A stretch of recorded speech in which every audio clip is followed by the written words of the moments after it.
अस्सलाम वालेकुम जी, welcome back to my channel. मैं हूँ रोज़ीना मज़हर और आप देख रही हैं फूड लवर्स। तो आज मैं आपके लिए बहुत ही मज़ेदार सी, बहुत ही चटपटी सी बोटी की रेसिपी लेके आई हूँ, जिसको हम ओजरी भी कहते हैं।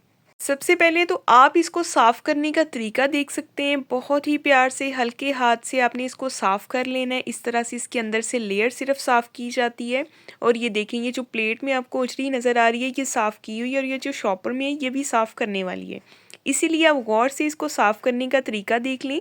आपको किसी भी बॉल में या किसी भी प्लेट में या परात में जिस तरह पानी लिया हुआ है, इस तरह से आपने इसको हल्के हाथ से, प्यार से, अंदर से अच्छे तरीके से जो है वो साफ़ कर लेना। जब आप इसको शॉप से लेने जाएं तो आपने इसी तरह से इसको जो है वो पीसीज में कटवा लेना है, बड़े बड़े पीसीज में। उसके बाद आपने इसको साफ़ करने के बाद इस तरह से बिल्कुल छोटे छोटे से पीसीज में काट लेने। और अब जो है एक बहुत ही अहम स्टेप है। सबसे पहले तो इसकी स्मेल को ख़त्म किया जाता है, ताकि इसमें से जब खाया जाए इसको पकाने के बाद तो इसमें से बिल्कुल भी स्मेल ना आए। उसके लिए हमें चाहिए लहसुन। लहसुन जो है वो मैंने ओजरी के हिसाब से कूट ली है, छिलके समेत। और इसमें हमने 8 से 10 जो है वो लेमन स्क्वीज़ कर देने हैं। अक्सर लोगों को इसको साफ़ करने का तरीका नहीं आता, इसको जो है इसकी स्मेल ख़त्म करने का तरीका नहीं आता, जिस वजह से जब वो पकाते हैं तो उसमें से स्मेल आती है, और स्मेल वाली बिल्कुल भी नहीं खाई जाती। इसीलिए इसकी स्मेल, इसकी हमक ख़त्म करने के लिए हमने इसमें लहसुन छिलके समेत कूट के डालना है और लेमन स्क्वीज़ कर देने हैं। और ये सारा प्रोसीजर जो है ये बहुत ज़रूरी होता है। इससे ये बहुत ही ज़्यादा जो है मज़ेदार बनेगी, बहुत चटपटी बनेगी, और इसमें से बिल्कुल भी स्मेल जो है वो नहीं आएगी। अच्छे तरीके से हमने इसको मिक्स कर देना है हाथ की मदद से, चाहे तो हाथ पे ग्लव पहन लें। मैंने तो इसको इसी तरह से अच्छे तरीके से मिक्स कर दिया है। और इसको आधे घंटे के लिए हमने जो है वो रेस्ट पे रख देना है, ताकि इसमें से जो है वो स्मेल ख़त्म हो जाए।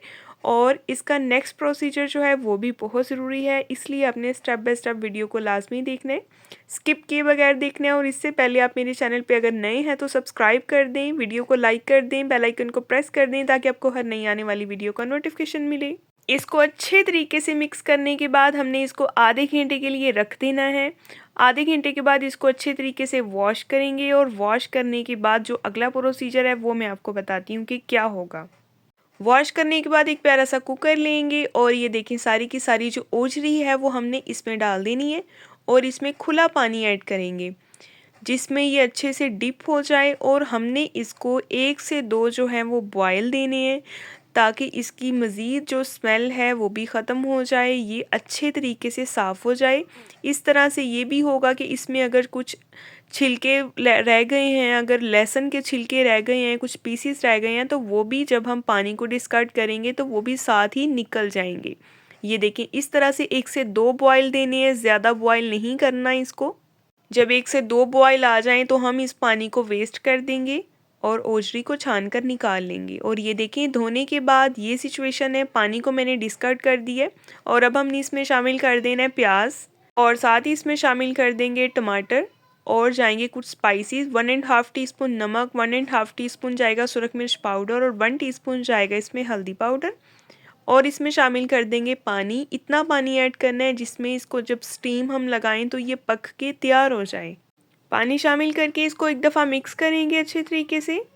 मिक्स करने के बाद हमने इसको स्टीम लगा देनी है 20 मिनट की। ये जो मटन ओजरी होती है ये बहुत ही टेस्टी बन के तैयार होती है। जो लोग इसको खाते हैं, जो लोग इसके शौकीन हैं, उनको पता होगा कि ये वाकई में कितनी मज़ेदार बन के तैयार हुई है। इसको मिक्स करने के बाद अब मैंने इसमें शामिल कर दिया 1 टेबलस्पून घी। मैं इसको घी में बनाऊंगी, आप चाहें तो ऑयल में भी बना सकते हैं, जैसे आपकी मर्ज़ी हो। तो इसको दोबारा से मैंने एक बार मिक्स किया हल्का सा, और इसको स्टीम लगा देंगे। घी इसमें इसलिए शामिल किया था ताकि कुकर जो है वो हमारा स्मूथली चलता रहे। और अब ये देखें, स्टीम के बाद ये सिचुएशन है, 20 मिनट की इसको मैंने स्टीम लगाई है, और उसके बाद बोटी जो है वो बिल्कुल सॉफ्ट हो गई है। और इसको हमने जो है पानी इसमें जितना भी एक्स्ट्रा है उस सारे पानी को हमने ड्राई करना है। काफ़ी हद तक पानी जो है वो ड्राई हो चुका है। अब हम इसमें शामिल कर देंगे अदरक, लहसुन और हरी मिर्च का फ्रेश कूटा हुआ पेस्ट ऐड करने के बाद हमने इसको अच्छे तरीके से, पानी को, जो मज़ीद पानी इसमें बाकी है उसको भी खुश्क करना है। और फिर हमने इसकी करनी है भुनाई। अब इसमें ऐड कर देंगे हम घी ऐड करने के बाद हमने इसकी भुनाई करनी है 7 से 8 मिनट हाई फ्लेम पे। भुनाई पे आपने कोई भी कॉम्प्रोमाइज़ नहीं करना और किस किस टाइम पे इसमें कौन कौन से स्पाइसेस ऐड करनी है वो भी मैं आपको साथ साथ बताती जाऊंगी। अब हम इसमें शामिल कर देंगे 1 टीस्पून ब्लैक पेपर पाउडर और 1.5 टीस्पून इसमें जाएगा सफ़ेद जीरा पाउडर और 1.5 टीस्पून इसमें शामिल कर देंगे खुश्क धनिया पाउडर। दोबारा से अच्छे तरीके से मिक्स करेंगे और इसको भी हम 2 से 3 मिनट भूनेंगे ताकि मसालों का जो कच्चापन है वो ख़त्म हो जाए। और 1 से 2 मिनट भूनने के बाद हमने इसमें शामिल कर देना है अब दही। दही जो है अच्छे से फेंट के इसमें शामिल करना है और हाई फ्लेम पे ऐड नहीं करना, फ्लेम को बिल्कुल आपने स्लो कर देना है। दही शामिल करने के बाद आपने दोबारा से फ्लेम को ऑन करना है या तेज़ करना है। मिक्स करेंगे अच्छे तरीके से और अब हम इसमें शामिल कर देंगे हरी मिर्चें। 2 से 3 अदद कट लगा के हरी मिर्चें ऐड कर दें और अच्छे तरीके से इसकी भुनाई करें।